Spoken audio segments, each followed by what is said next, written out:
Every summer, football headlines scream the same story.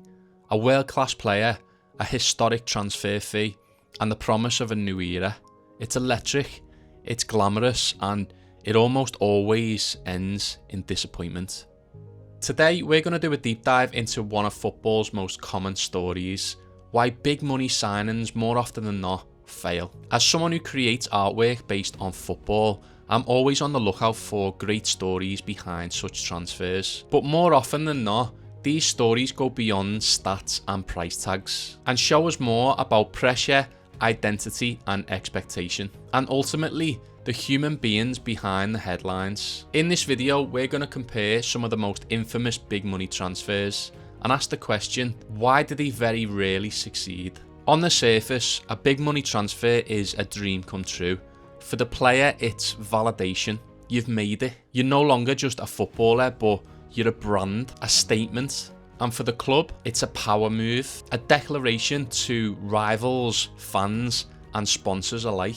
And for fans, it's hope that finally we found the missing piece, the piece that's going to bring us the glory that we deserve, the one player that's going to take us all away. But that dream often comes with a price far higher than the transfer fee. From the moment the ink dries on the contract, the player becomes much more than a squad member. They become a symbol. Every touch, every run, every misplaced pass is magnified. You're no longer just trying to perform for the team, but you're trying to prove your worth. And when that worth has a £200 million price tag on it, the margin for error becomes brutally small. Let's take a look at 5 of the most expensive transfers in the history of football. Each one brought sky-high expectations, and each tells its own story about how the weight of such a price tag plays heavy on the player's career. Neymar Jr. from Barcelona to PSG, €222 million.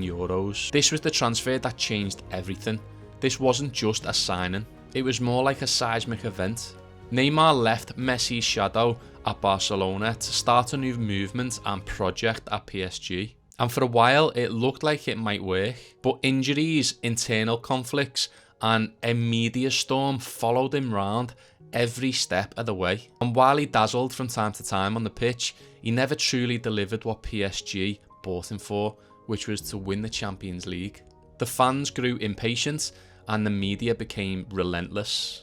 And Neymar, once football's golden boy, became more of a symbol of unfulfilled potential to many football fans. Then comes Kylian Mbappe from Monaco to PSG for €180 million. Of course, he's now at Real Madrid, which we'll talk about in just a sec, but his initial transfer to PSG brought in someone young, electric, and not to mention French.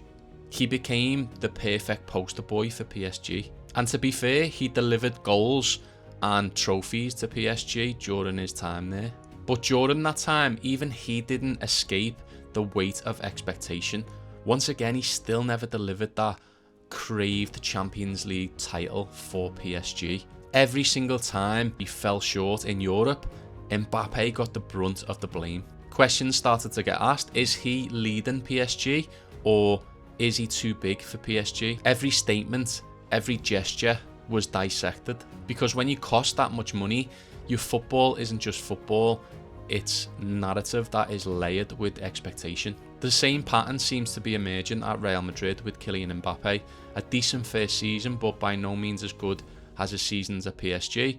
And this season, Real Madrid, for the first time in how long, have won no trophies this year, with Kylian Mbappe and Jude Bellingham another massive signing. Of course, Mbappe was a free transfer, but the money, the lucrative side of that deal is huge in terms of what it means for the player and the club.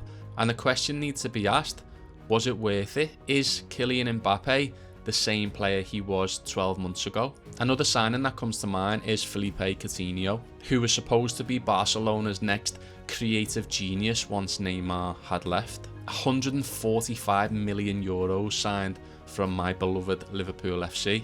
But what followed was the clearest example of a player being crushed by expectation. At Liverpool, Coutinho was free and expressive and adored by the fans. But as soon as he hit that Barcelona changing room, he was out of place. The system at Barcelona didn't suit him, the fans turned cold, and his confidence became invisible. By the time he was loaned to Bayern and even scored in an 8-2 humiliation, his story had already become one of regret. Another Barcelona signing, Dembele, of recent times. 135 million euros. Dembele, of course, young, fast and full of promise, but plagued by injuries and inconsistencies and questions about his professionalism. But was it his fault? Or were the club's expectations of instant brilliance from a 20-year-old kid too much? The club has just paid close to £100 million for a new player. You would expect to see something special. What you wouldn't expect is to see that future star fail at something most football-mad schoolchildren can do. At his official Nou Camp unveiling, Ousmane Dembele failed to impress his new supporters with an embarrassing attempt at ball juggling. The Frenchman attempted to show off his skills, but on 2 occasions lost control of the ball. The 20-year-old will wear the number 11 shirt vacated by Neymar, but fans won't have been impressed with their first glimpse of his replacement. The France international joined from Borussia Dortmund in a deal that means he becomes the second most expensive player ever, behind the £198 million fee paid to Barcelona by Paris Saint-Germain for Neymar.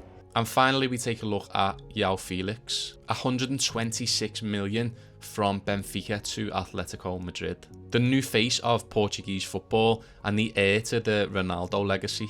But thrust into Diego Simeone's hyper-defensive system, Felix never looked like himself. He played like a talent caught between his own identity as a player and the expectations of a club.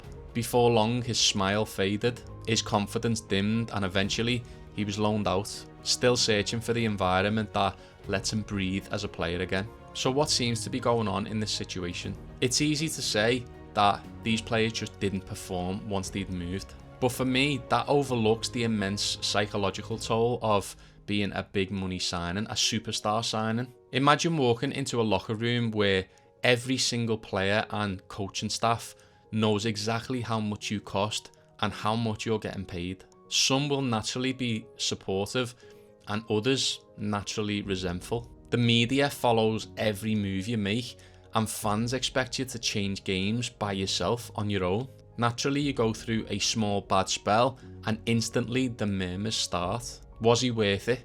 You lose a little bit of form and you're labelled as a flop, even if you're just 22 years of age. Football for me is about rhythm and confidence and trust. And I believe that big money transfers destroy that rhythm. These transfers bring urgency or expect urgency, and most players need time. And when confidence cracks, it can be almost impossible to repair. And it's not just the players who suffer. The ripple effect of a failed big money transfer affects everyone. Clubs spend hundreds of millions, not just on transfers, but on wages, image rights, and bonuses. When a signing like that doesn't work out, they're left trying to offload players, often at a massive loss. It affects future spending, it invites huge criticism from the media, and in the worst cases, it sows discontent within the squad. Fans, of course, also feel a sting. They buy the shirts, they flood social media with the hype, they pin their hopes on a new signing, and when it fails, frustration turns to blame.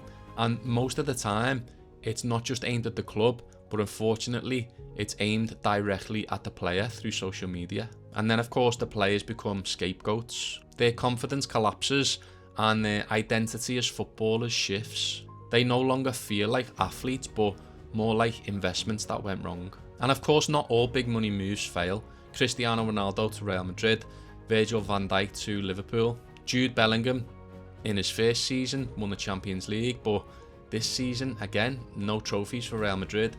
That spells disaster for the players involved.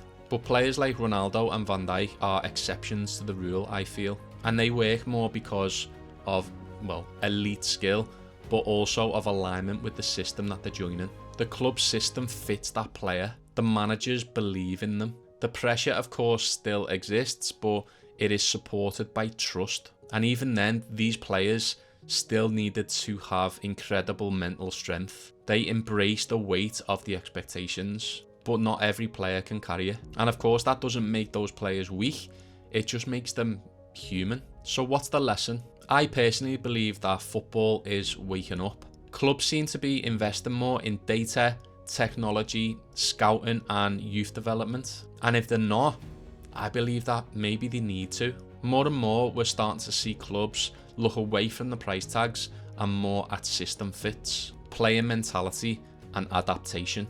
And of course that can also lead to a lack of superstars within the game, which I've done another video about. But the truth is that there is no guaranteed success in football. There's not one system that works and another that doesn't, especially when you treat players like products instead of people. Football is full of dreams from a fan's perspective, a player's perspective, from the clubs themselves. Some of these dreams get fulfilled, but many of them get broken. So the next time you see the headlines about a £200 million signing, remember that what looks like a dream move on the outside could potentially be a psychological minefield on the inside. Big money absolutely does not mean big success. Most of the time, big money just means big pressure. And that to me is why many of these big transfers fail. Let me know what you think the reason is for many of these superstar signings failing. And if you like this video, you might also like this video as well. And don't forget, you can download any of my artwork for free as a phone wallpaper from the link in the description below. And if you like this video, then feel free to subscribe. Have a boss day.